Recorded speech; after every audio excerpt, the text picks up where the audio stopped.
when really at the end of the day, it's just a matter of a macro market. It's just what happens. That's why it's really important to have a plan. Have a plan and understand what your goals are. In fact, my camel out there is suffering right now with a broken back. So I actually found Pepe when it was only a couple of hours old, and I'm like, oh, this is a funny meme. Oh my god. Yo! Who is this degen? The old man is swing trading over years at a time. And it's like, that's where the real money is made. The answer is impermanent loss. With single-sided staking, you don't have to worry about impermanent loss.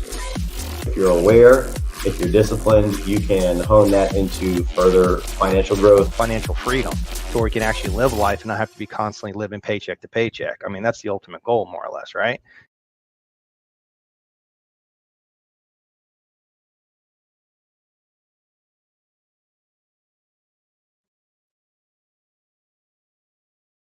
Good evening, ladies and gentlemen, boys and girls, ducks and squirrels, crypto degenerates all around. Welcome to the 19th episode of Book Club. I want to say this is episode 19. We're going to be covering chapter 4 of SciVive, which is the chapter that's all about money. Joining me today, I've got my lovely panel of degenerates as usual. Sam should be joining us around about an hour from now, I believe, if I'm not mistaken. He's already telling everyone to smash that like button and like that smash button and button that smash like and all of the combinations here and there and everywhere.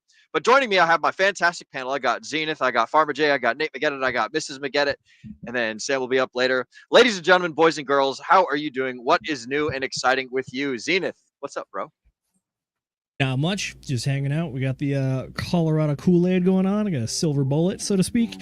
Ready to hang out and chat, and as usual, I think I might be coming in with some hot takes about Richard Hart, so fair warning. That's what Excellent. I got. I like it. I like it. Yeah, there's one thing I noticed that this chapter has a lot of like contradictions from earlier chapters, and I don't remember what they all are, but I was like, didn't he like say the other thing just like a couple chapters ago? Now, to be fair, a lot of this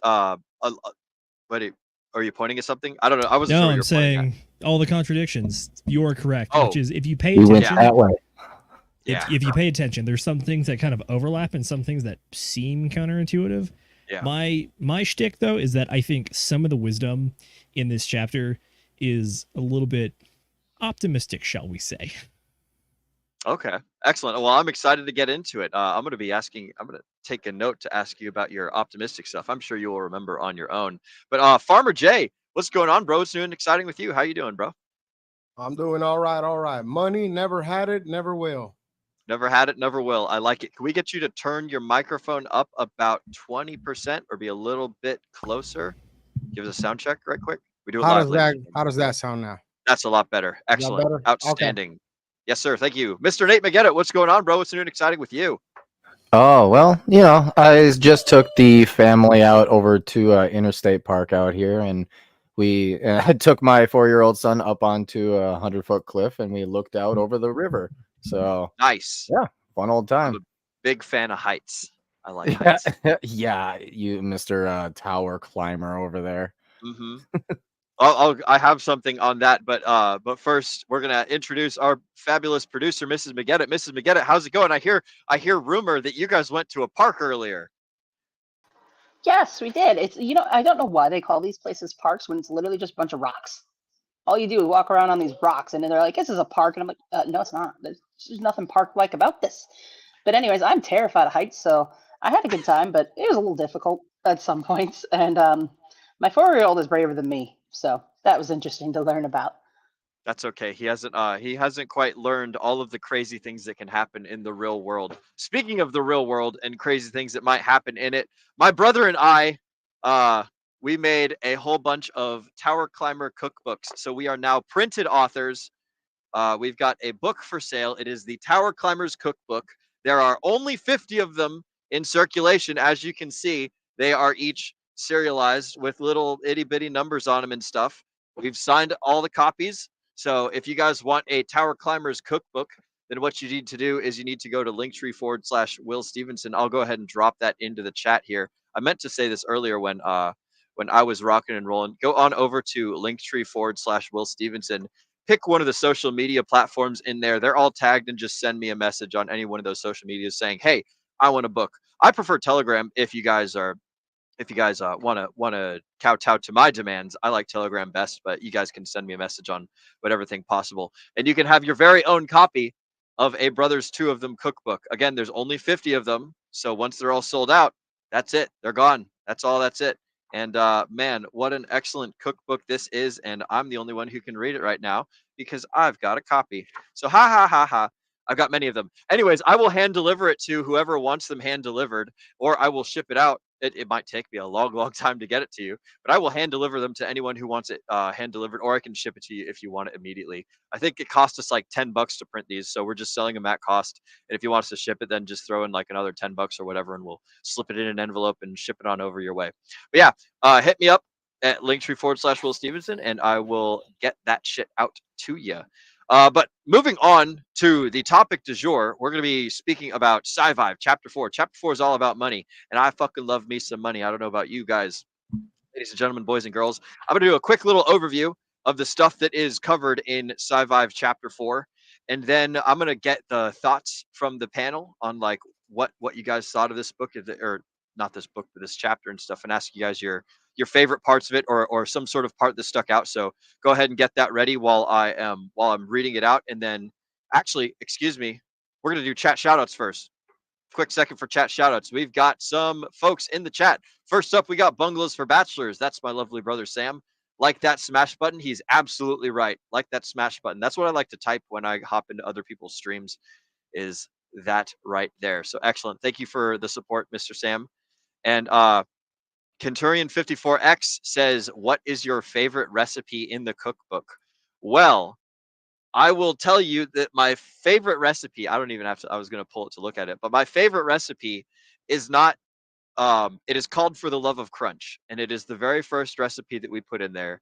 And that was basically the reason that we made this cookbook, was for the recipe called For the Love of Crunch. That is all that I will say regarding that recipe, but it's more about the story than it is about the deliciousness of the cooking or the culinary expertise or any of that. It's the story that brought this cookbook into fruition. So that is my favorite recipe, and it was the very first one we put in there. Then next up we got Tam Tam. Hey fam, what's going on, Tam Tam? Good to see you. Glad to see you in the chats. Hope you're having an excellent time. Hope everyone in these chats are having an absolutely time. Tab Tam absolutely loves us. That is just phenomenal. We love you too, Tam Tam. Most excellent. And then we got Farmer Brown asking where his book's at. But that is your book. You know what? Actually, I guess I could ask you here now. Do you want me to hand deliver it, or do you want me to mail it to you? Both. Both. Okay. I Half guess now, half later. Tear the book in half. Send it through the mail, and then make sure you don't open it, Farmer. And then eventually, you got to go down there, open it, and hand it to him. That's true. So Farmer Jay and I actually have a pair of lunatic Nicaraguas that we still need to smoke at the top of this bull market. So ready and waiting, Farmer Jay. When this bull market hits in full swing, I'll bring you your book right then and there. All right, dude, that's a killer idea, having the victory smoke for the top of the market. That's hot. We had smokes at the bottom of the market, and it was pretty damn close to the bottom of the market after Pulse Chain. Well, because it was in August, so the bottom of the Pulse Chain market, the bottom of Pulse Chain was in like September. So never mind. We were feeling pretty good in August when we were smoking these last, but but yeah, we had them during the bull or the bear, and now we're gonna have some at the top of the bull. So once we're all smoking them in Hex Tent City. Yes, Hex Tent City will be under hex-shaped overpass or something along those lines, and it'll be great and fun. Excellent. So that is what we got for the chats and everything. We appreciate all you guys that are in the chats right now, those of you that are watching us live, and those of you also catching us on the replay. Thank you so much for being here.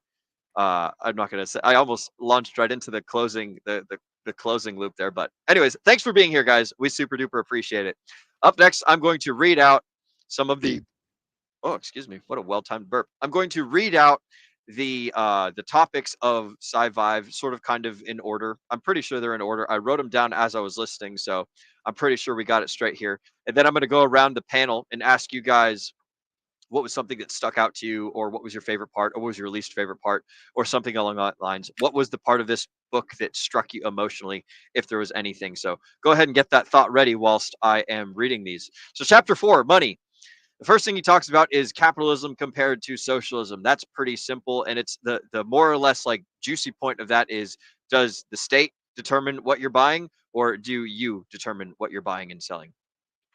Next, he goes into housing and ownership in assets, basically like real estate and buying wealthy stuff. That's what like rich people do to be successful. Then he talks about get rich, the number. He compares the number of out there versus the number of rich people that are out there, and why get rich quick books are so much more prolific than actual rich people, and then the psychology that goes into that. From there, he talks about selling is a more scalable method of getting money than it is to cut costs. So if you are a business, it is better for you to get into sales than it is to try and like trim the fat and like minimize and like restructure and all that stuff. I gotta refocus my camera. I've seen Sloth do this a couple times. There we go. Look at that. That's a cool trick. But yeah, so shout out to Crypto Sloth 369. So the thing he talks about after that is how selling is a better way to scale your business up and be more profitable, make more money, is to sell more products than it is to try and like trim the fat and cut expenses and like minimize and like do accounting errors and things. After that, he talks about the difference in buying cars, why leasing isn't as financially savvy an idea as like just straight up owning a car, which pretty self-explanatory in that one.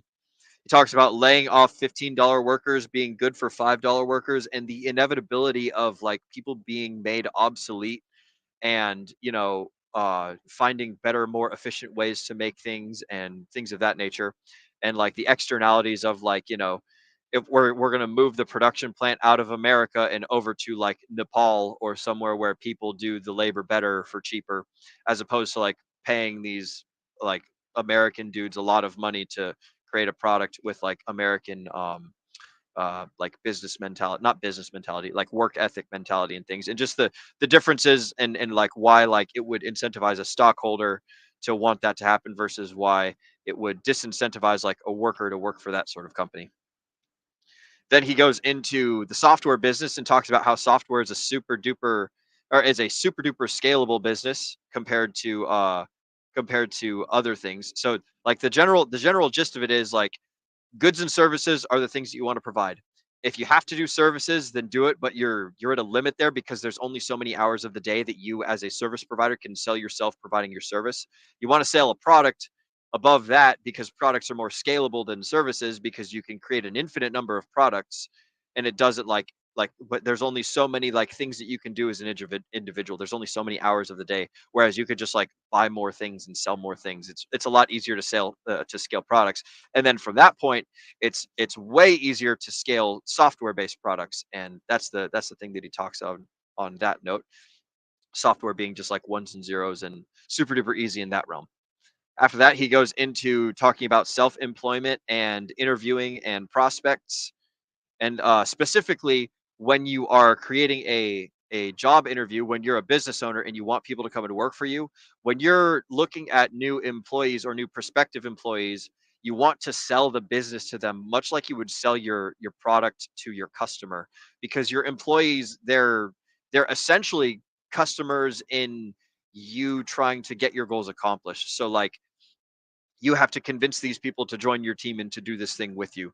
And so like basically anytime when you have to interact with a human being and convince them something, it's a sale. So you're better off selling the idea of working for you to your employees rather than approaching it from like a silly angle or something like that. Then he talks about like specifically when it goes into interviewing people, like people are looking for jobs, they want paychecks, and to speak to their needs first. Don't talk about like don't talk about your dreams as a business owner. Talk about like how you can talk about the things that the people that are interviewing are interested in getting from your business. And then they'll hopefully, if they're good salesmen, they'll do the vice versa. Then he talks about debt being just funny money, double or nothing. Oh yeah, he talks about like playing poker and stuff. Then business owners help everyone, employees help business owners. So if you're looking to help more people in the world, you're better off owning a business than you are working for someone else, because someone else is just, he's providing a service to the world, where as an employee, you're providing a service to a single person, and that'd be your employer. Goods and services are all that matter. Goods are scalable. We already touched on that one. Then he laments the the calling of businesses, like all businesses startups, and then he's like, man, people don't give a shit about like how long your company's been in business. Just call the business what the business is. So that was more of like a little personal thing. Learning how to work backwards and find a start point. So basically envisioning the future, manifesting what you want your goal to be, and then figuring out like from your goal, what's the last thing you need to do to get that goal? What's the second to last thing? And then you dial it all the way back to the present, where it's like, oh, if I want to have this like 10-year goal, I need to start doing this, that, and the other thing now. And I've worked backwards from the goal point. Then he talks about how ideas are cheap and they're one of the least expensive things in the business world. Like everyone's got ideas, and the idea is not the difficult part of the business. The difficult part of the business is actual, like where the rubber meets the road, like the admin and logistics, the figuring out how stuff works, like separating the wheat from the chaff, doing all the difficult, like mundane things. That's like where businesses struggle a lot. It's like everyone and their mother's got an idea of something, but very few people actually put their ideas to work. So don't worry about your ideas being stolen, because if somebody's going to steal your idea, then, well, fucking don't worry about it. You need to go and make things happen instead of thinking about things. Sales scales, minimization doesn't. We covered that. Then he goes into what makes for a good business. Then he talks about analysis paralysis. And then he goes into the tragedy of scammers, and how scammers are basically just like misguided people that are really good at sales, that like are just poorly spent potential. Scammers can be going out making the world a better place, but instead they're out there just constantly ruining their reputation and making the world worse. So he was lamenting that. And then he goes a little bit into religion, talking about churches and tithing, which I thought was just absolutely funny. That was a good one. And then finally, he finishes off the chapter talking about advice from Warren Buffett and things of that nature. So that's what was all covered in chapter 4 of SciVive, and it's a little bit all over the place, helter skelter. And yeah, Hey, I want to Will. go ahead and open it up to the panel. What's up? Which version did you listen to? I listened to Annex the Crypto Space, Annex the Hex Crypto something. Annex, not SJs. I like the. Gotcha. I like I the listened to robot the voice. SJ one, so we will be comparing notes here a little bit. Ooh, this will be fun. This will be very fun then. Yeah, excellent. Yeah, shout out to SJ and shout out to Annex for putting up those different versions of SciVive. I do like that we listen to the different versions, so that way we can compare and contrast, because I'm willing to bet there's a lot of things that I didn't get that you did get while reading this book. So this will be very fun. I like it a listened lot. to What? both and remember nothing. Remember nothing? That's all right. That's why we do book club, is so that way we Exposure. can, where there's four peanut brains equals one regular brain, or excuse me, 5 peanut brains equals 1 regular brain. Yeah, I did listen to both. I think there's just a little bit more, but yeah, they're pretty there's more in similar. I'm guessing. Yeah, and she does read a little slower than him. So, but you know, you put it on like 1.75, you get through it pretty quick. Hell yeah. Zenith likes the 2-speed.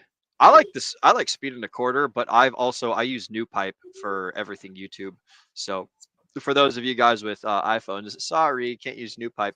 But NewPipe has a feature where it will trim the silence out of any YouTube video. Oh. So like there is no space between words, no space between sentences. It's just like bam, bam, bam, bam, bam information.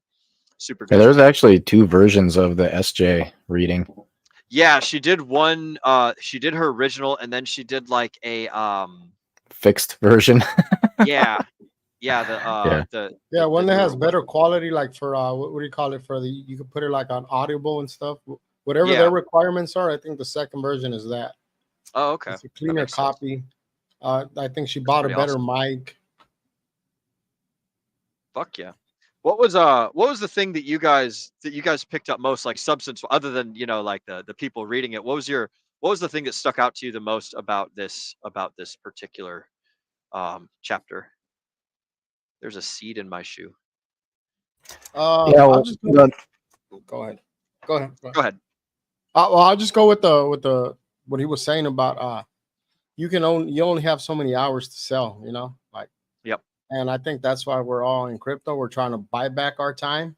Yeah. So like we can always create other things to market yourself or sell, but the amount of hours that you have available in any given day to give they're not infinite.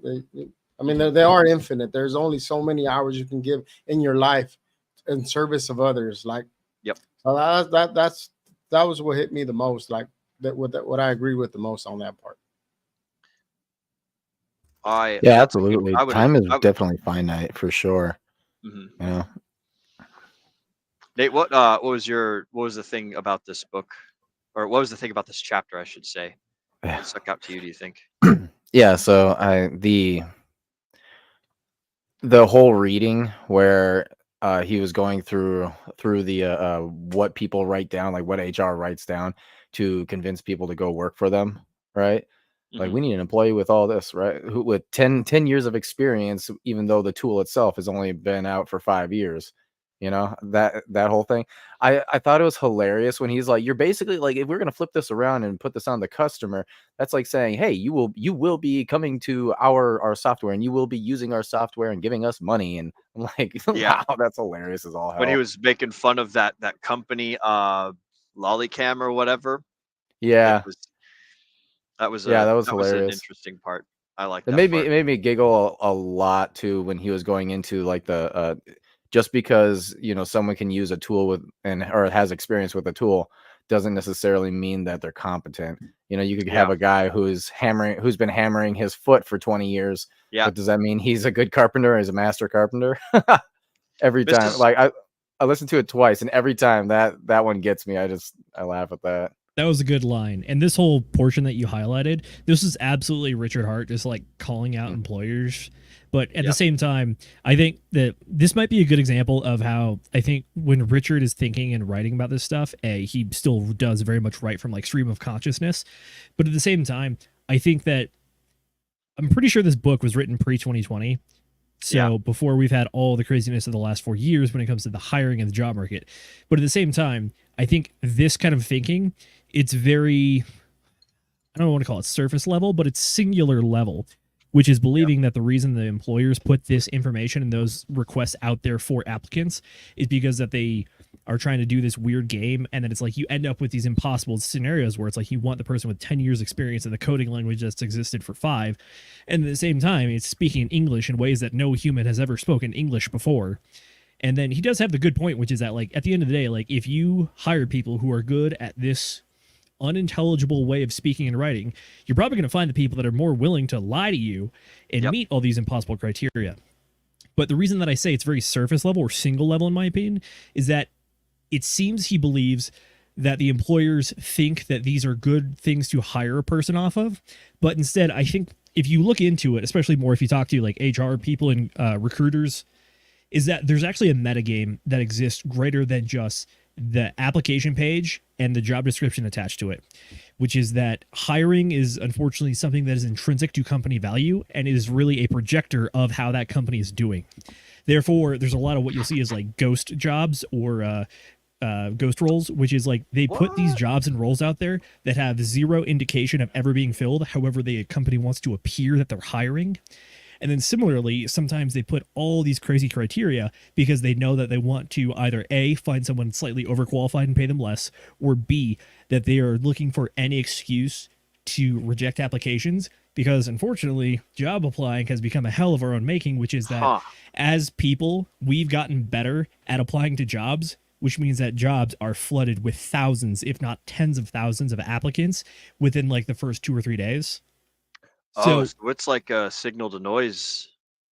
A bit, yeah, but it's also a way to reject people that you don't want necessarily without having to give like this might be a little tinfoil hat theory, but theoretically, if there are certain hiring practices that are illegal, I'm not saying like pure racism or something, but like excluding people based on certain things that people might get touchy-feely about or try to sue over. So if you can just point out like, hey, you just didn't meet these criteria, no matter how ridiculous they are, as long as they didn't meet the criteria, it's still a valid reason to reject. So I highlight this and I go down this rant because I think that some of the information in this chapter is very singular level and doesn't really dive deeper into issues. So as an outsider looking in, trying to understand complex systems, the surface level idea kind of makes sense. However, at the same time, there's other incentives and ulterior motives that can influence these things that not everyone's going to see, but they do exist and they do affect the things in our lives. I had never thought about it that way. I've never spoken to an HR guy. I just think they're all like I have a stereotypical image in my head of what I expect HR people to be. That's a new. I'll show you. I was today years old when I learned this, so that's excellent. Thank you, Zenith. I like that. Yeah, for sure. Mrs. McGettin, what did you think about the book? And then Zenith, I'll toss it back to you to finish that thought. Kind of the same as what I thought with the rest of the chapters. It seems like a lot of info that's pretty much already been around. One of the things that stood out to me for this one was when he said basically, don't sell your time, sell a product, because you cannot get your time back. And I thought that was pretty different, actually, from the norm of what people typically think. I think there's a lot of people who actually shy away from products and instead do their time because it gives you more control, I think, a little bit, because with a product, you never know what could happen during shipping, something gets made wrong, et cetera, et cetera. Yeah. So yeah, like that's a risk that's one of the analysis parts. sort of deal, right? Yeah, basically. That's one thing that stood out to me. I kind of, I had never thought about it that way, I guess, if that makes sense. We'll have to pick Sam's brain on this when he gets back here, because he has dealt with both in his bungalows for bachelor's or that's not the business.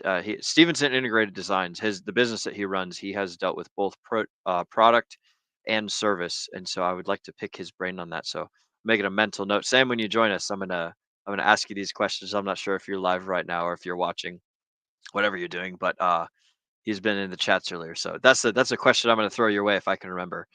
Zenith, we had spoken earlier before about contradictions and things. You got what are some of your fun spicy nuggets in that realm, or do you remember anything specifically? So, put you on the spot. I'm going to have to make sure I don't misquote one of the previous chapters, but I'm pretty sure in one of the previous chapters, Richard talked about the idea of you have to advocate for yourself. Like, you were only going to get things out of life that you advocate for. Specifically, if you have questions in the classroom, you can't be afraid to ask the questions. Okay. So, in this chapter, one of the things he talks about is that how inefficient people are when we work with salespeople, which is that the salespeople have a script that they stick to, and they try to get you to go through a series of answering yes to questions to get you to the point that they want you to be. And then also at the same time, this is the way that they gather data from you. In my opinion, to finish it out, he also says that it honestly would just be better if you shut up and let the salesperson go through their script instead of trying to volunteer your own information, saying it's inefficient. So when you compare that knowledge to the previous knowledge of advocating for yourself and trying to make the best move you can, it's pretty much saying that, like, in this case, you want to be at the whim of the salesperson, and they're going to try to do the whole, like, psychological train of thought to get you from a series of yeses to that final purchase, and then they're going to ask you the information that's relevant. Conversely, on the other side, as a smart shopper, you should be the person trying to figure out if things are actually right for you and not just maybe fall prey to, like, high-pressure sales tactics, or also understanding whether things are right for you before you even talk to the salesperson. So for me, that's one of those examples of, like, contradicting things.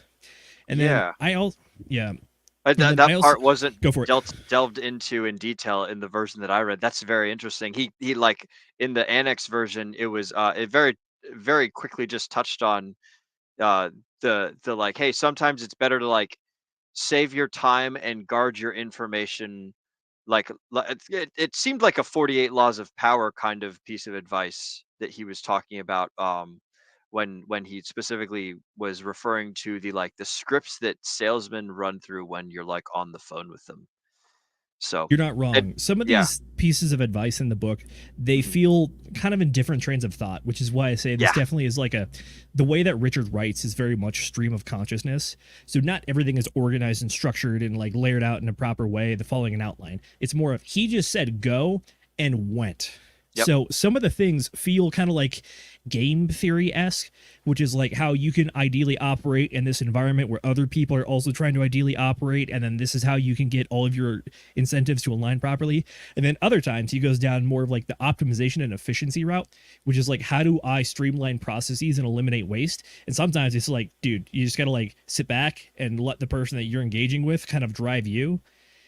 And it's like these it feels like they come from different places. So it's just trying to understand like what the point of what he's saying at that current time is. Yes. I'm pretty sure it's context is what he's talking about. In certain realms of context, sometimes it's better to just hold back your information, let them go through the whole tiring thing. However, that also does not stop you from, like, physically you're there just letting them kind of, you know, pull you a certain direction and all that. However, your consciousness is still you know, kind of like trying to figure out the information of like, do I actually need this, you know? But that's in your mind, not out for everyone else to see. And so perhaps that's a connecting point that maybe you're missing. That makes sense. Will, I'll pick it back up where we dropped it off if you don't mind. I was going to say, I think I'm the final one to go with what the interesting part of this chapter was for me. Yes. Personally, I thought it was how Richard views A, the purpose of money, but B, more importantly, how he views the idea of ownership, which is that he talks specifically about certain things and certain assets as like, is it even worth it to own it? Should you own it? What are the benefits to owning? You can think about it when it comes to like your job and your labor. He even ties the idea of ownership in, which is one of the core tenets he talks about, which is that being an employer as opposed to an employee is going to uncap your earning potential and allow you to grow exponentially.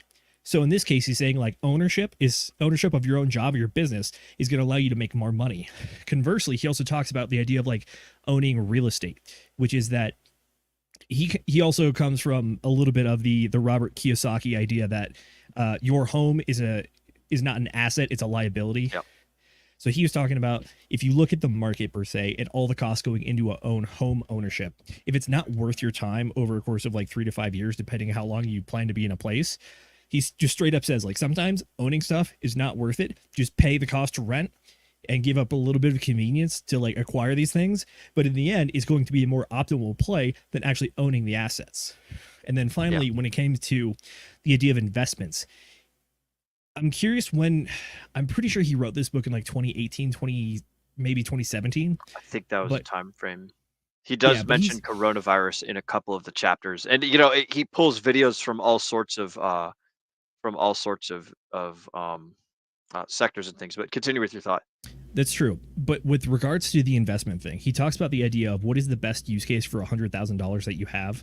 Is it better to use that $100,000 to buy Bitcoin and hold it? Or is it better to use that $100,000 and build a business? He, in the version that I listen to at least, he actually posits the idea that buying a business is theoretically a better use of that money as opposed to an investment like Bitcoin. Which what he means by that is like if you can take that $100,000, turn it into a business, and turn a revenue of $100,000 in 1 year, then theoretically the value of that business you have now created is worth more than potentially what you could have got out of that Bitcoin. I'm bringing this point up in particular because a lot of people, myself included, have watched Richard Hart on different streams and his own streams over the course of the years. And one of the messages that he put out most recently before he stopped streaming was the idea that cryptocurrency is the best performing asset class like in the world.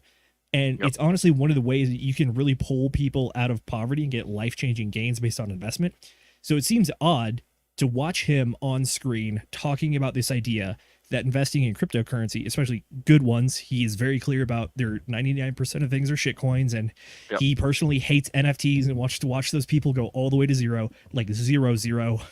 So seeing him on screen talk about that as cryptocurrency is the future of investment and the way that humans can actually effectively utilize their own capital, and then conversely go back in the book and say, no, you're better off trying to build a business, even though I think he would also recognize that not everybody can just build a business successfully in one shot.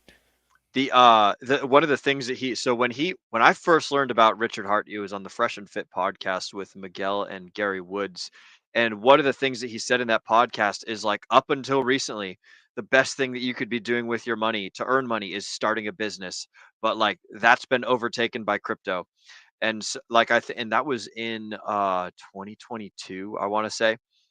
I think I know the exact stream you're talking about. Yeah, it is either 21 or 22, one of those times. But it was like, it seemed like this used to be his way of thinking. Is like, yeah, why do that fucking crypto stuff? You could start a business. And, you know, times change and we update worldviews and things. But yeah, it's definitely fun to see like what parts of the book have stood up to the test of time and what does he still believe in. and like what can we extrapolate him believing in anyways based on like all the things that he says and stuff of that nature. Yeah, but But for me, yeah. part of this chapter, it's the idea of ownership and how he Yeah. views ownership as either a positive or a negative depending on the situation.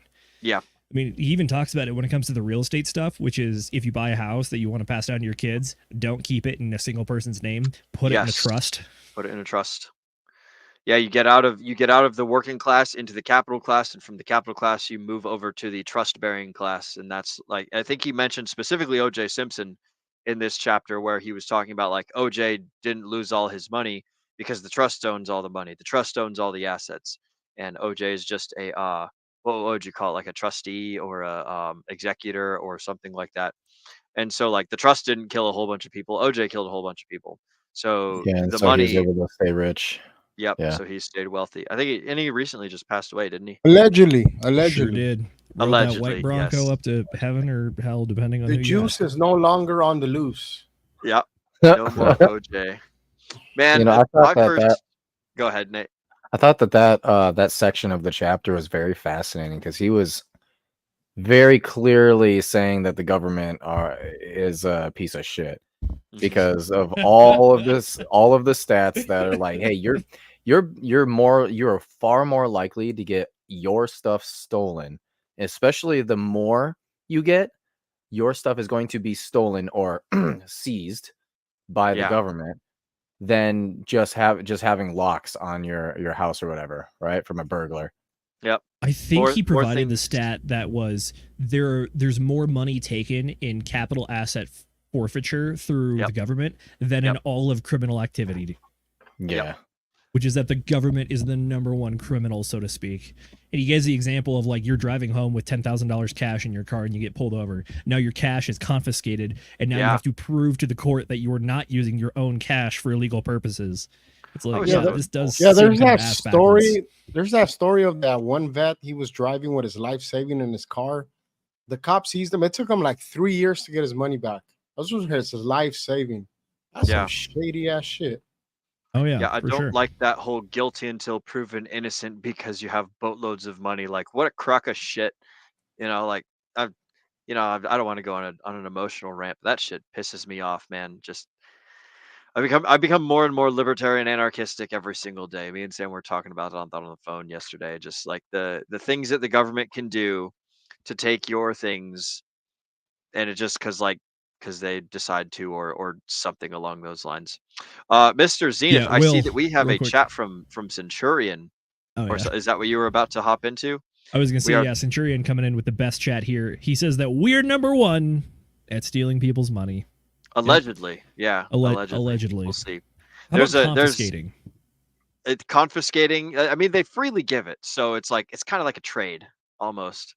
We just got in early or something. One of the things This that is, I was this is the at worst trade deal. I receive jail. You receive my money. Ooh. We got Agent J in the chat. Shout out to Agent J. The right to property is a natural right, so I'm even more pissed. Yeah, you're absolutely. And so one of the things that I think about from time to time is also like, what the fuck even are rights? Like a right as written in our like decree and everything is like, hey, the government can't do this thing. Like we agree to forbid the government to like have carte blanche to do X, Y, and Z thingamajigger. But realistically, like I'm a person like I read what's that? Oh shoot. There's a book about a talking gorilla. I think it's called Ishmael. And he talks about like nobody has any rights. Like the ocean doesn't care if you're drowning. You don't have a right to life. Like try talking to the jaguar that's like ripping your throat out. That like, hey, I have a right to the pursuit of happiness. It's like, nah, bro, you don't have any rights. That's why, like, I'm a big, and I quote this all the time, I'm a big fan of the Chronicles of Riddick, like, you keep what you kill. It's like basically the only rights that you have in life, from my perspective anyway, are the rights that you secure yourself and that you defend through your own force by whatever means and power and authority you have at your fingertips. And hey, if your mechanism of enforcement is like the state, then so be it. You know, if your mechanism of enforcement is like a 6-shooter, then hey, like if that's what it takes, or if you're like a sweet talker, or you're good at like charming people or whatever, like there's different ways that you can get things that you want.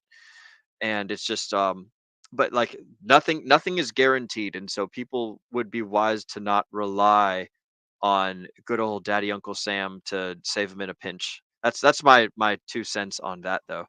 And we Look, we are can. going down a rabbit hole, and I'm fine with it. We can keep going. We No, can I keep think we should going. get back to SciVive. I know this group and I know us. We could absolutely do multiple podcasts on natural law, the role of government, federalism, what is the Fed, or even taxes. We're and about to money start and- going off. Yep. Yeah, What- I blame Jay. We could So I've got We're gonna I've got have a the tie feds back here. raiding us. bring us back in. Bring it The back. tie real back, quick, the tie real back quick is, before you go bring this ahead. back in. Go I ahead. wanted to say I was about to take this into what are rights? How do humans determine that rights are a thing? Because we're the only creatures on this planet who have this concept. And where did that come from? Aliens. I was going there, so let's not go there. Go ahead, tie it back in, Will. So like the way that I'm bringing this back is like the mechanism that you enforce the rights that you have is by getting power, getting authority, getting sovereignty. And one of the best ways to get power and authority and sovereignty is to have spending capital, which is just like quantified economic energy. Like, hey, I have done this thing that's super valuable to many people, and so in return, I get a whole bunch of these shiny silver coins or green dollars or whatever the heck. And so the best way that you get power over yourself is by having lots of money. That's the best way to have authority. Or like you could just not give a fuck. And Farmer Jay, it looks like you got something to hop on in here, Yeah, bro. like you were saying, the best way to enforce your rights is through money. Yep. Which I have none of. Not allegedly. Allegedly, we'll see. Lost There stuff. could be a Boating accident in Marino Del Rey. I was drunk. I was Lost my gonna leg. say there could be a boating accident. It's like all my money's in the same place that all my guns at the bottom of the ocean. Marino Del Rey, if anybody wants to go look for it, let me know if you find it. You know, we can go 50-50 on it, but it's all gone. Hey, it works. I love it. But so I'm gonna read off a bunch of quotes here to do a hard transition back into the topic of money and I guess ownership. I like the way that you phrase that. Zenith is the ownership. I thought you were going to call me a senior citizen. Senior citizen. My knees crack like an old person, but I'm not there just yet. I think that I'm older than you by a year or two, so I can't quite call you a 2 senior years. citizen without making fun of myself as well. Yo, But, I think he's the youngest member on the DGen Roundtable, actually. Could be. Really? I don't I'm know. pretty sure. I think he's the only one still in his 20s. Why you do this to me? I don't know. Doesn't This is matter. a little bit We're ironic gonna since we're he's gonna the go back. last I'm gonna one do we a hard added. transition. Everybody Who's in his silence. We're 20s? gonna go back to the topic of conversation here. You look all shot out the game. Zenith, you're in your 20s. I'm gonna pick a topic. We're gonna stop talking about age and we're gonna start talking about SciVive. If people aren't paying, or if people aren't paying for your idea, it's terrible.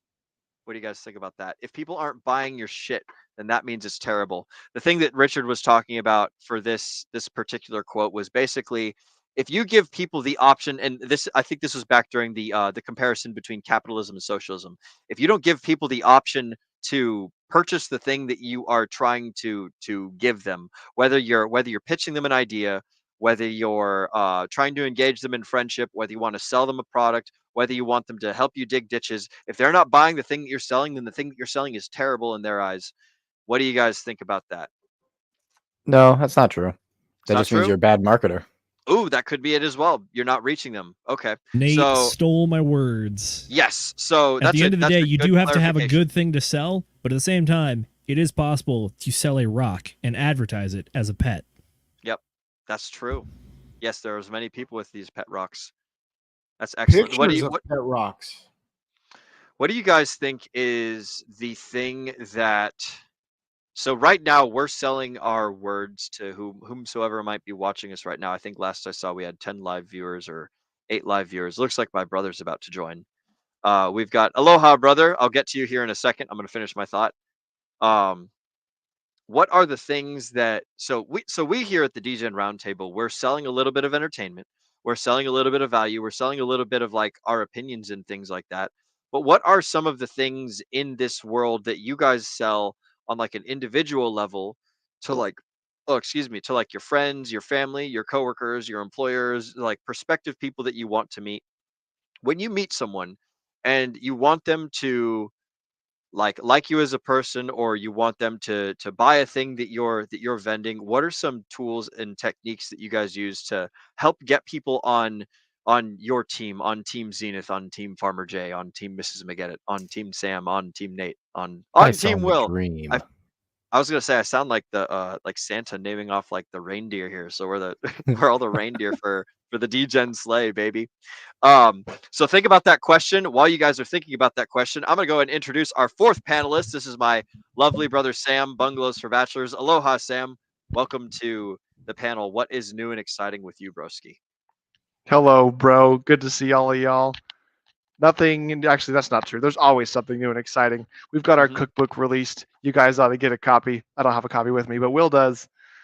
And man, that's the big number. I'm going to be driving across the country in a few days here, and we're going to see where that takes me. That's what I got. Excellent. What did you think about chapter 4? What was your favorite or most memorable or least favorite, or what was something that stuck out to you about chapter 4, money, SciVive? Do you have anything to put I you on do the not. spot? You do not? Okay, that is Nope. perfectly fine.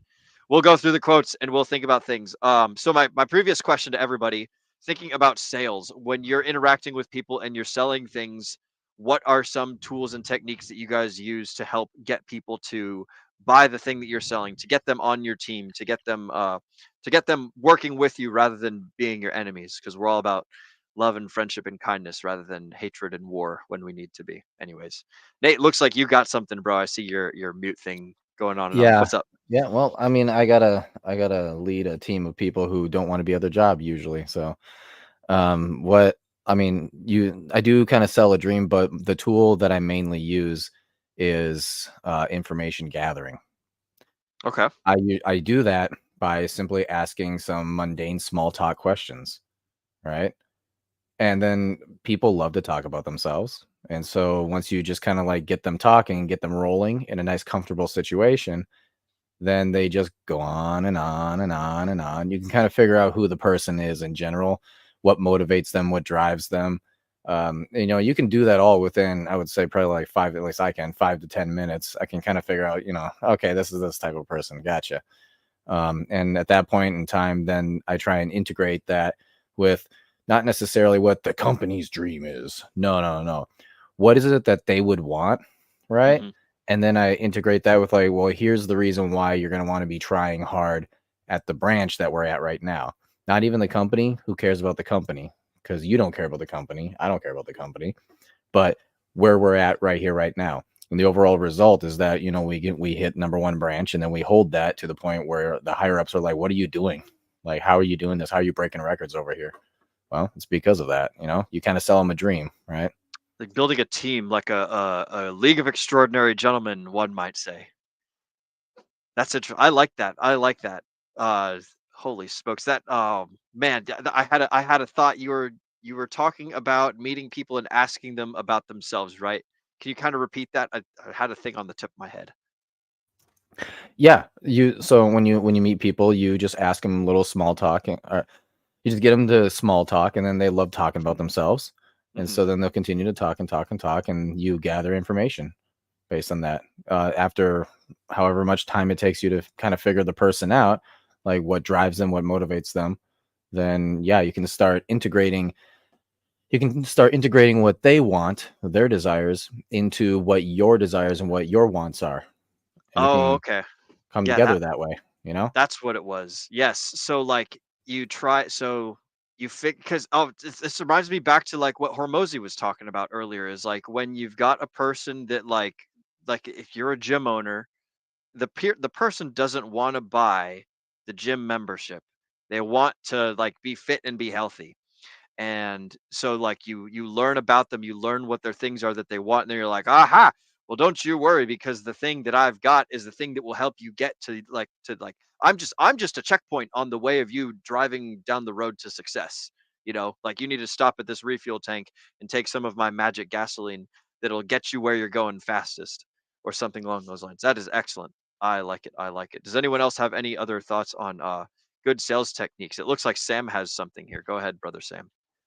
I just want to layer on top of what Nate already said, and that, like, it's really important when you're trying to sell somebody something that you got to know what they want, where they're at in their life, right?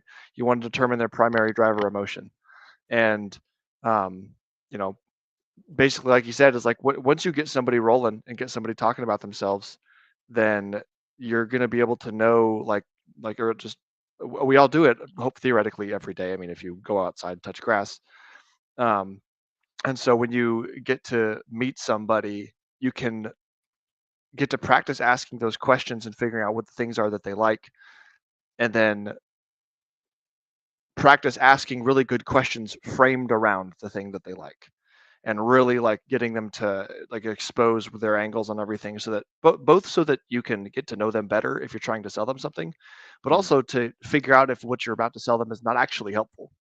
And then it's like, okay, well, then it becomes an ethical thing. Like, oh, well, shoot, maybe this thing isn't for you, but maybe there's some other thing you've got that is, or whatever. But yeah, I just want to say, like Nate hit on the head. There's a thing that Grant Cardone talks about from time to time. It's something about like sell me a glass of water, or Jordan Belfort did the sell me this pen thing, and like I the thing that I remember from that is,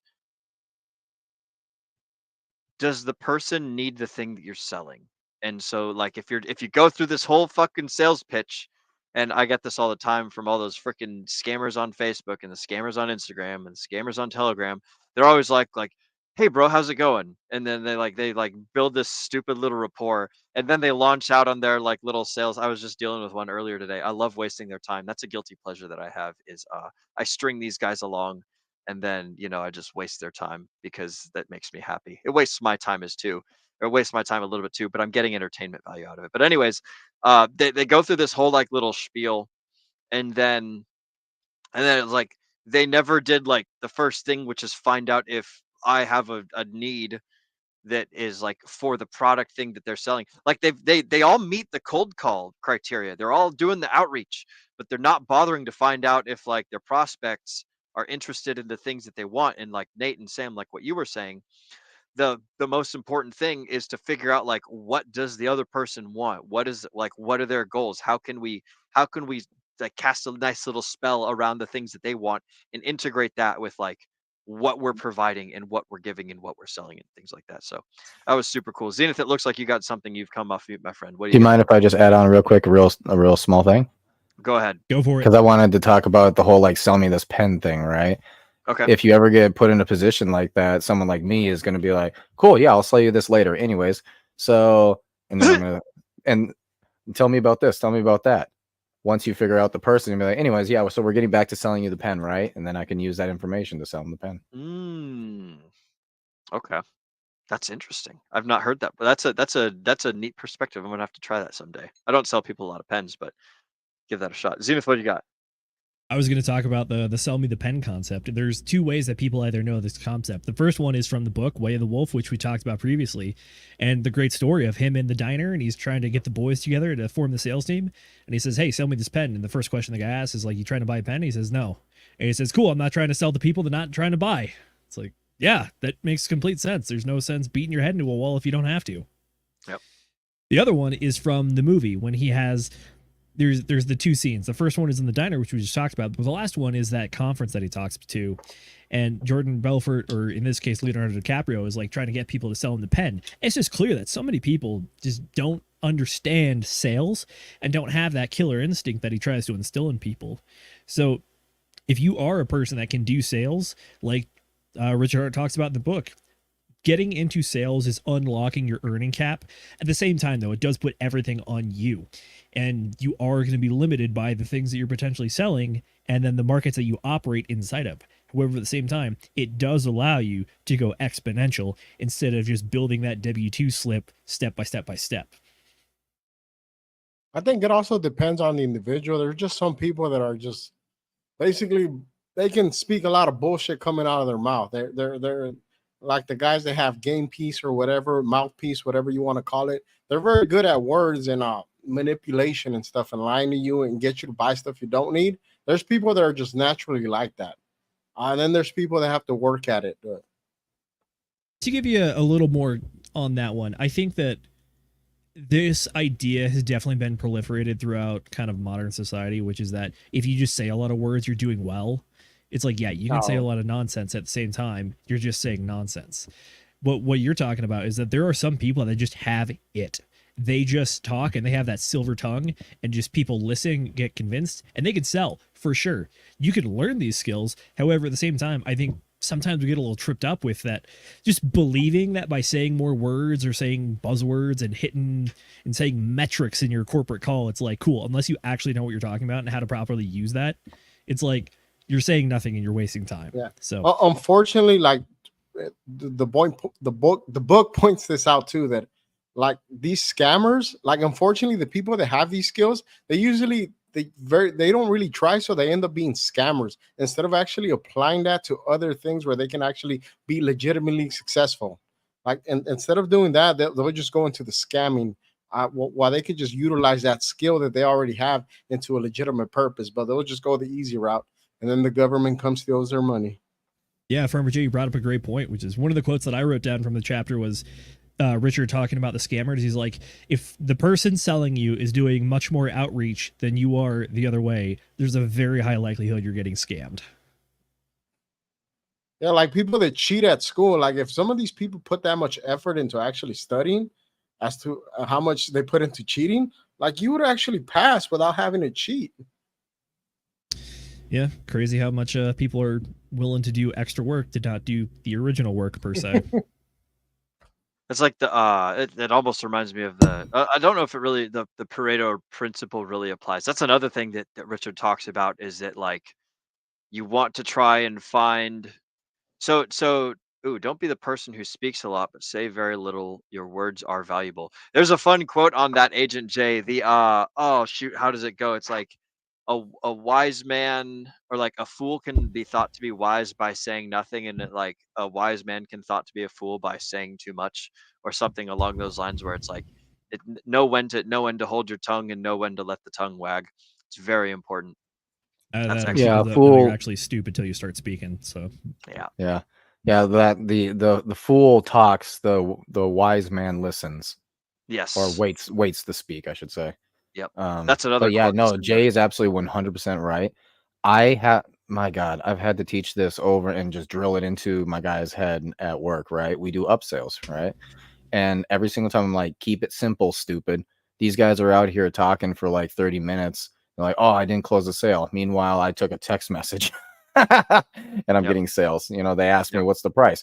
$30 added. Boom. Easy peasy, right? Yep. You don't need We're already to get spending the money. Exactly. And just get it out there and go, you know? Mm-hmm. Yeah, and people appreciate that. People appreciate their time being saved more so, I think, than they fret about the money most often. At least the good customers.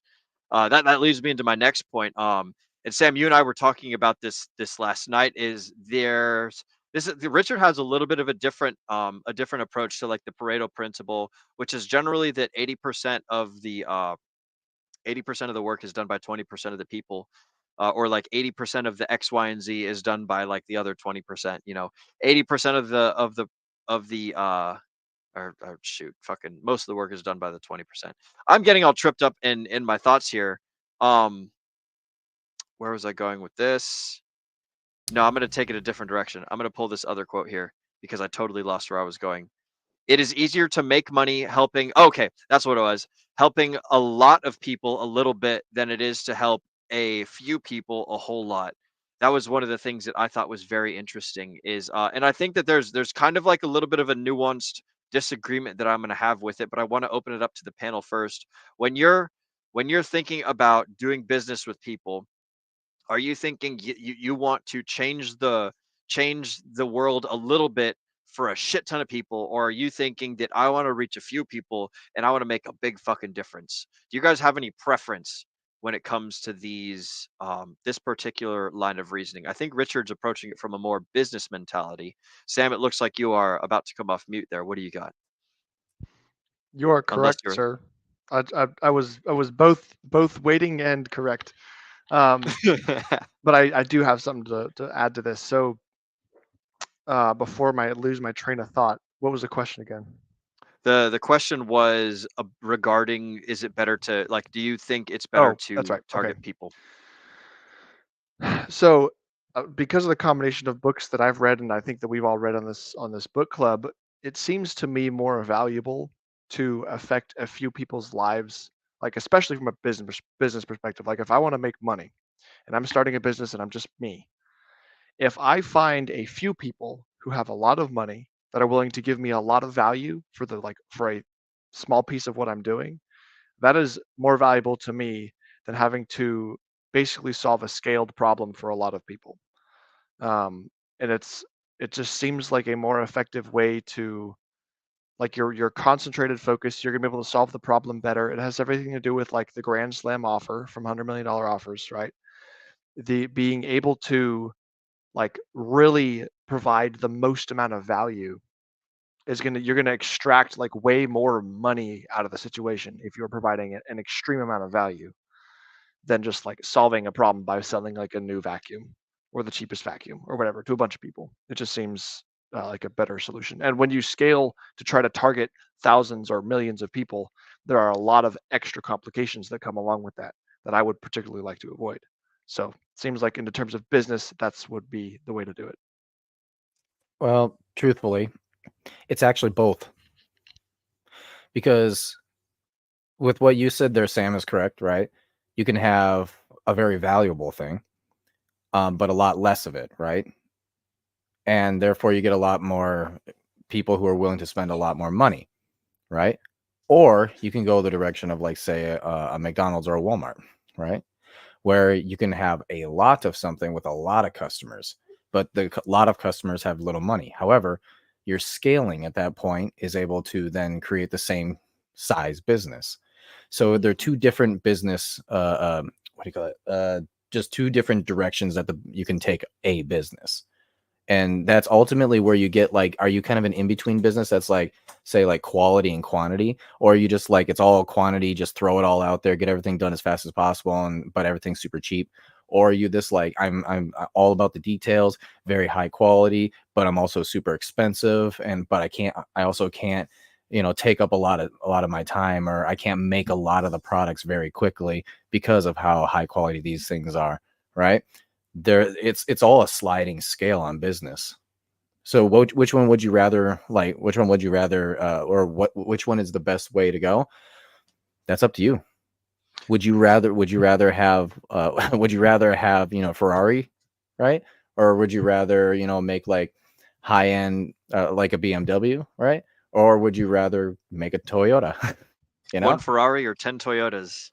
Yeah. Bro, Yep. we could pull the DGen Roundtable sleigh with 10 Toyotas, and each one of us would be driving a Toyota, and we'd be pulling the DGen. Oh man, how fun would that be? I'm gonna quickly throw out a chat shout out here to Kenturian54X. He's answered the question himself. I'd prefer helping. Good job on the quick trigger finger there, Mrs. Producer. I like it. I'd prefer helping fewer people a lot than helping everyone a little. Giving 1 million person $1 or give 10 people $100,000. And I think that there's certainly a nuance to it. And I'm inclined to agree from the perspective. Aloha, Russ. I'm inclined to agree from the perspective of like like doing more meaningful work for a few people that are important rather than doing trivial work for lots of people. And I think that one of the things that comes into play here when we're discussing this line of reasoning from Richard is Richard has stated many times that he's in this for the glory. He wants to change the world. So it makes sense that his perspective would be he wants to do a little bit of good for basically everybody rather than do a lot of good for a like select few group of people or something like that. I just judging by the words that he's said many times over is that he wants to be loved by everyone more or less. And so if he can change 1 billion people's lives or 200,000 people's lives or, yada, yada, yada. If he can change a large number of people's lives, then that would make more sense than him just, basically like trying to do work for like a single millionaire or a single billionaire and trying to like get all the value out of them and just only have one working relationship. And I do think this is something that we had talked about last night, Sam, and forgive me if I'm repeating it, but you had mentioned when you were first in business, there was a portion where so you had a whole bunch of like you have high quality customers and you have like normal customers, and you have to like differentiate when you're going at a certain period of time when a business is first starting. It's better to focus on everybody and get as much business as possible to like make revenue to keep the place afloat. But then after a certain while, when like the demand starts getting crazy and you have to start like narrowing your focus to like how many problems am I going to be able to solve, like which customers are the better ones to work for, that's when you would that's I like ideally what I remember you saying is that you would want to shift your focus towards the 20%, like the highest, the best customers, right? Something along those lines. Am I saying that correctly, Sam? Yeah, totally. Yeah, it's like you want to focus on the guys that are providing 80% of your revenue. Typically, that's only 20% of your customers. Yeah. Yep. You focus on the big ticket players, and that's like from a financial perspective, which different from like going for glory, kind of like what Richard's doing. Does anyone have any final thoughts? Mrs. McGettit, you've been quiet over there. Do you have any thoughts on this topic, or I'm going to hop on over to another quote? Zenith, I see you've come off mute. I'll toss it over to you if Mrs. McGettit doesn't have anything. Mrs. McGettit? The only thing I really had to add is I think that you're completely right. The way that we would view this would really depend on our goals, and since Richard's goal is on a larger scale, I think that's why he would do it the way he would. Whereas it seems at least a few of us here would prefer the opposite, and that's where I'm at too. For me, it kind of goes back to the idea of keep your circle small. I think you'd get a lot more appreciation and personal value from having just a smaller collection of people that you're able to, really, really help and really focus on versus trying to save everyone, that kind of idea. So I just think, I think what you said was pretty much perfect. His wanting to be loved by everybody really influences his perspective on this, whereas it seems most of us are kind of on the more sort of towards that opposite end. Excellent. I like it. Zenith, you've come off mute. What do you got? Anything to add on to that one?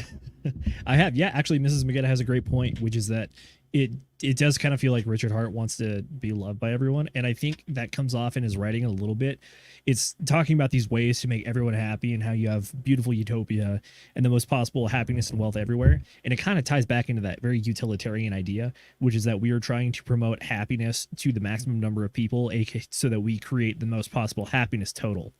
And it's definitely one way to interpret what he says. And in particular, when it comes to the sales idea of either selling big to a few number of people or selling small to a large number of people, I think, to go back to my point earlier, being that I think this is one of those ideas that on the surface level, it makes sense.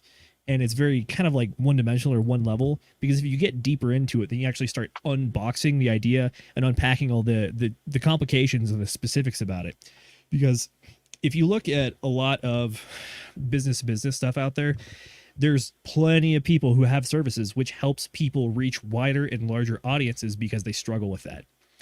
This idea in of itself of selling a little bit to a large number of people is actually in contrast to the ideas that we got from $100 million offers, which is that Alex Hormozy was talking about. There's riches and niches. You want to be as hyper niche as possible so you can charge the most amount of money. That's the exact opposite of what Richard's saying in this case, which is that he's proposing the idea that theoretically selling a small thing to a large number of people makes the most sense. However, at the same time, once you start operating at scale, you will start running into issues, with distribution, creation, and also marketing. Because when it comes to the services that people provide for reaching wider audiences, it is you started off with a hyper niche group of people you're selling to, then you expanded to a niche, and now you're trying to make that leap to a final general audience. And that's where you're going to have a lot of struggles. So I think it was Grant Cardone that actually brought up this idea as well. But it's the idea of like how to actually physically make $1 million. When you break down the numbers and think about it, there's a couple ways to do it. It's like, okay, cool. You want to make $1 million in sales. If you sell 10 times, that means you have to sell $100,000 in product each time. Or if you want to sell to 1,000 people, that means you only have to sell $1,000 at a time. And then if you want to get even more detailed than that, you're like, all right, what if I want to build a group of 100 people that I sell to a product with a quarterly recurring cost? Well, now you're down to about a $2,500 ticket. And then additionally, if you wanted to get even further down, it's like, yeah, I could sell 1,000 people to a monthly subscription where they pay $83.33. Over the year, that's $1 million in sales. So it's having the goal and then understanding your avenue to get there, which is another one of the things he talks about, which is the idea of the product in your head. Now work backwards on how to create that thing. There's multiple ways to get to the result that you want. However, at the same time, it's not going to be as straightforward as sell this $5 hamburger to 1 million people.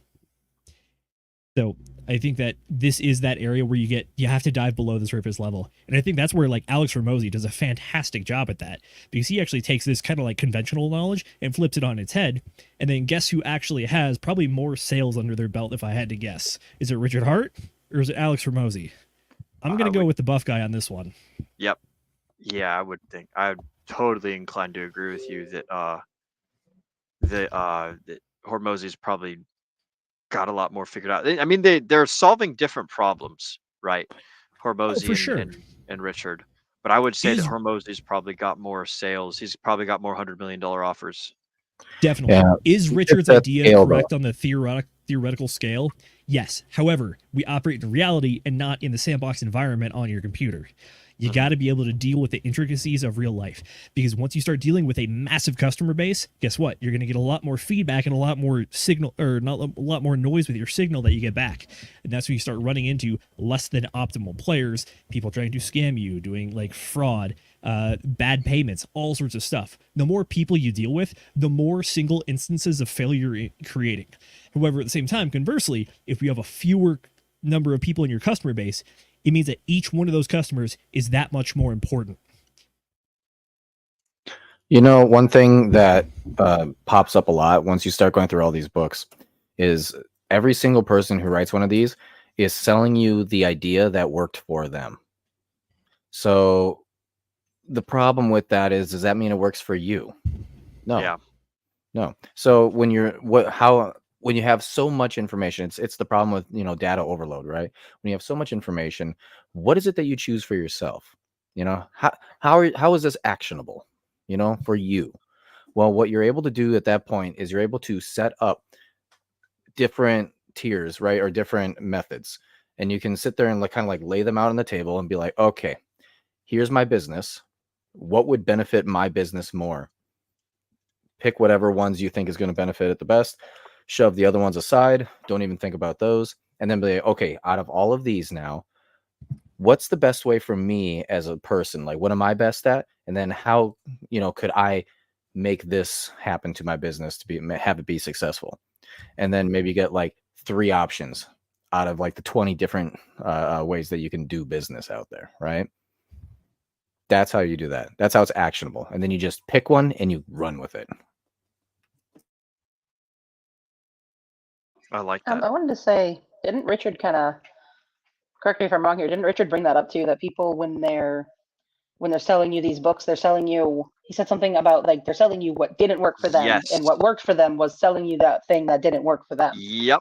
They're telling you the thing, the past. When you're in the gold rush, you don't make money mining gold. You make money selling pickaxes.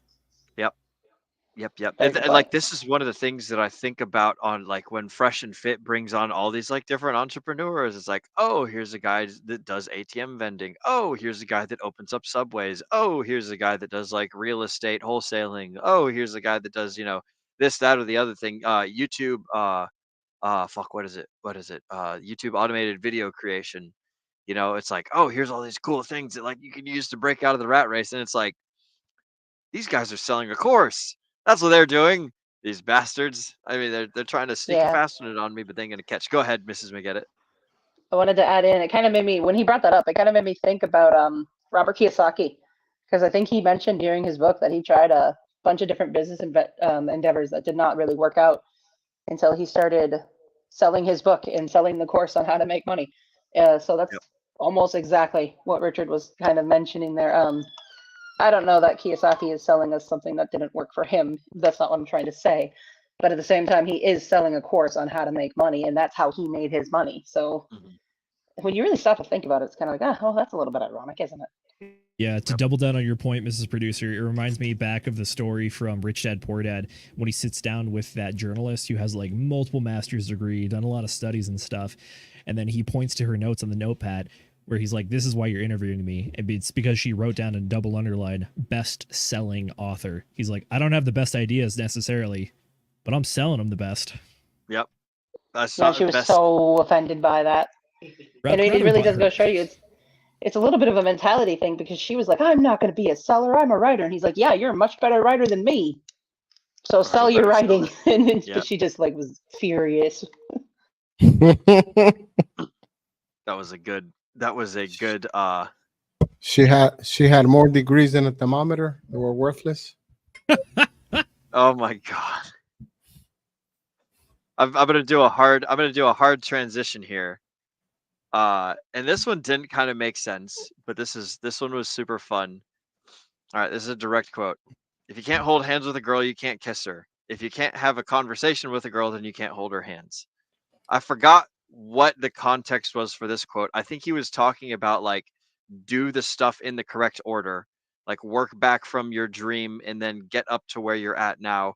And then like he applied it to business, basically being like, you have to start from like where you want to go. So obviously we want to be like collecting kisses from girls and things, but before we collect the kisses from girls, we have to hold their hand. Before we hold their hand, we have to be talking to them. If we never get to the point of talking to them, if we can never attract them in the first place, then like we don't get to we don't get to that. So the thing that I want to bring up next is like the correct order for starting businesses. We imagine where we want to be. We think about what are the steps that we need to be to get there. And then we apply this fun, sticky principle of kissing girls and things. Is that quote in the SJ version? Zenith, it sure is. That's one of the great quotes. Just remember, boys, we're out here in the hand-holding business. Yep, we're out here in the hand-holding business. Nowadays, you don't even need to hold their hands, bro. Yep, it's all about the TikToks and things. But no, I think that it's a lost start. But I want to keep this like sort of kind of structured towards the business and structured towards the the concept of like you do things in the right order, like and like I was lamenting this with like the scammer sales guys on Telegram and Facebook and Twitter and shit, where it's like they show up, they say, "Hey, how's it going, bro?" Like blah de da da, and they're like, "How has your day been?" Like, "What's up?" And then they say, "Hey, here's this website, like you should click on my product." And it's like, no, bro, you can't just freaking like you got to take me out to dinner first. You got to wine me and dine me. Like, come on, bro, run me through the sales thing. But shoot, where was I going with that? There's the proper orders for businesses and things.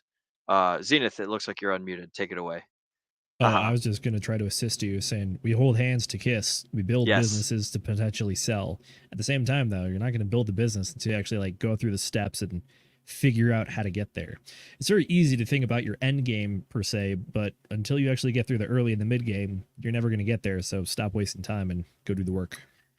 Yeah, and the point of the business is to like help people. That's another thing that's where I'm going to take this. The point of the business is to help people. You receive more serving others than you do serving yourself. So the point from that quote was you want to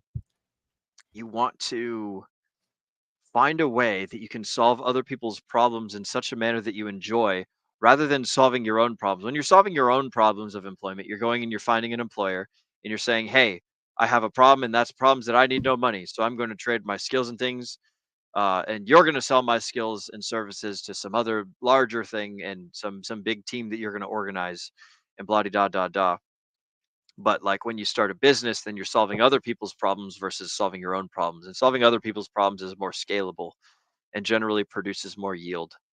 To add another data point here for you, one of the things he talks about is that it's super cool if you can solve your own problem. However, that's not valuable because no one's giving you value for the thing you're solving, which is you then have to take that one step further, which is you're going to get value solving your problems if you're able to solve those problems for other people. Yes. It kind of goes back to the idea that I was driving at the beginning of the chapter, which is that, like, yes, capitalism is a large reason why money works the way it does, because it is a voluntary exchange of goods and services for other goods and services, or some sort of currency, even if it's as terrible as fiat. It's that you have to be able to pitch this thing and make a thing that's good enough to be pitched to the other people, and then go do it.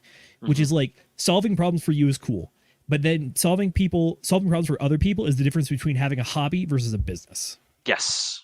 Oh, that's a good way to put it. Yeah. If other people will pay you the same money to do the thing that you already wanted to do, then it's like, congratulations. And odds are, like, whatever the problem is that you're having, somebody else probably has it too. So if you can find a way to find those people, and you can then, so you do the outreach, you generate the leads, and then you do the sale where you convince these people, like, hey, you've got this problem, I can solve it. You want to give me some money for this whole little process here? I think that's basically the idea of like small business stuff. I don't know. What do you? So Sam, you are a small business owner. Farmer J, I know that you do work. You do like electrical work for other people. Zenith, you do your team leading stuff and project management. Do you guys, and Nate, you do the pest control stuff, and Mrs. McGettit is a lovely producer, as well as, oh shoot, we actually we can't say that on the air, I don't think, about your potential job offers and things, because it's not legit or nothing, or it's not gone through yet. Anyways, I'm going to shut up talking about that, but you're an excellent mother and spouse to Mr. McGettit as well. So we've all got these problem solving skills. Do you guys ever think about, like, how can I scale up my problem solving skills to convince other people that, like, the thing that I'm doing is worth their time and their money? Like, Nate, have you ever thought about opening up your own, like, pest control thing or solving a problem in that respect? Farmer J, have you thought about, like, doing your own little like electrician practice somewhere? Or like Zenith, have you ever ever think about being a consultant or something along those lines? I've toyed with the idea of doing firearms instruction for people, because that's something that I enjoy doing a lot, is shooting and teaching as well.